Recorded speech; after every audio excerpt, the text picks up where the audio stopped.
In this lecture, we will learn about ASP.NET folders. So, I haven't closed my last application. We were looking in ASP.NET controls lecture. So, what exactly is ASP.NET folders and why we need it? Well, when you have so many things in your website, for example, images in your website, JavaScript files, a CSS layout for your files, for your web page, then you may even have references to different things in your page.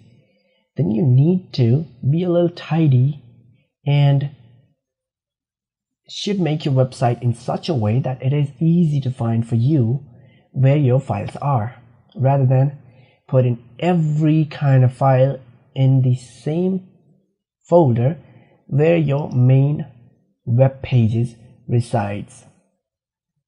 Now, to create a folder, for example, if we have several images, we would want to create an image folder. We'll right click the test Visual Studio and then go here and click on new folder, and we'll go ahead and give it a name of images, right? And now we can save all our images in this image folder. Well, how will you save image to this folder? You must know the location where this website is being built and being saved. So what I will do is right click and find open folder in File Explorer. It opened up here, and this is the folder that is available to us right now. So images folder, whatever image you find later should be saved to this folder. And that's a good practice in web development, to keep your files, different kind of files in different folders. Then you have the binary file. When you right click it, add, since we wanted new folder for the images, I'm sorry for that, that was my notification.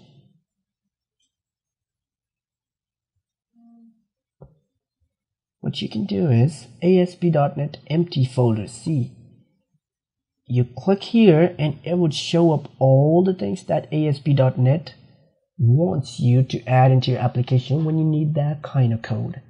So what bin does, bin folder actually stores all the references that you need in your website. For example, by default, Microsoft recommends to use Microsoft SQL Server for your database. But what if you don't want to use Microsoft SQL Server database for your web application? What if you want to use, say, MySQL? That's what we will be using in our project. Then to store the reference, we use binary folder. So this is short for bin.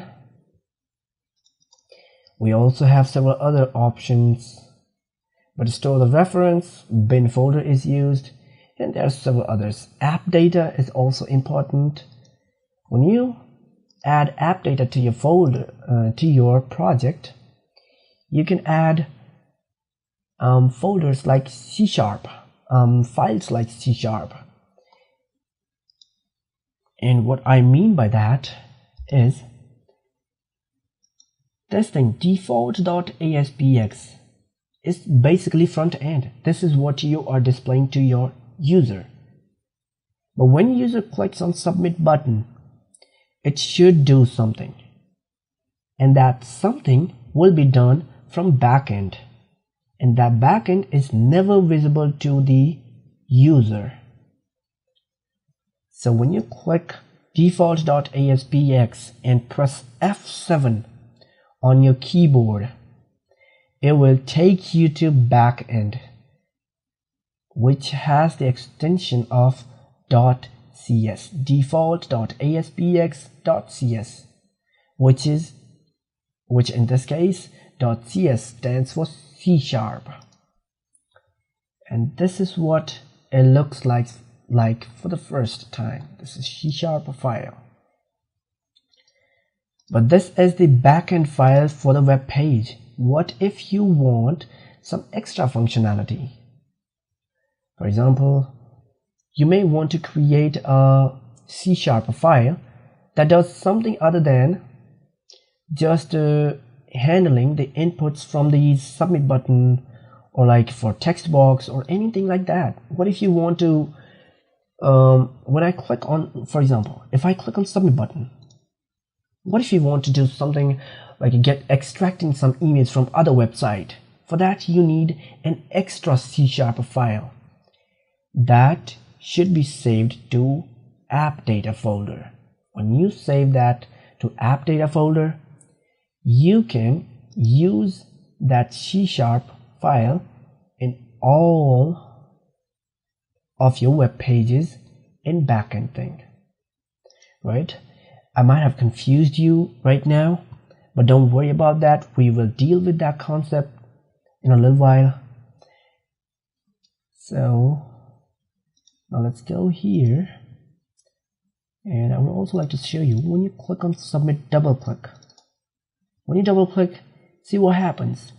It creates another method. This thing is called method.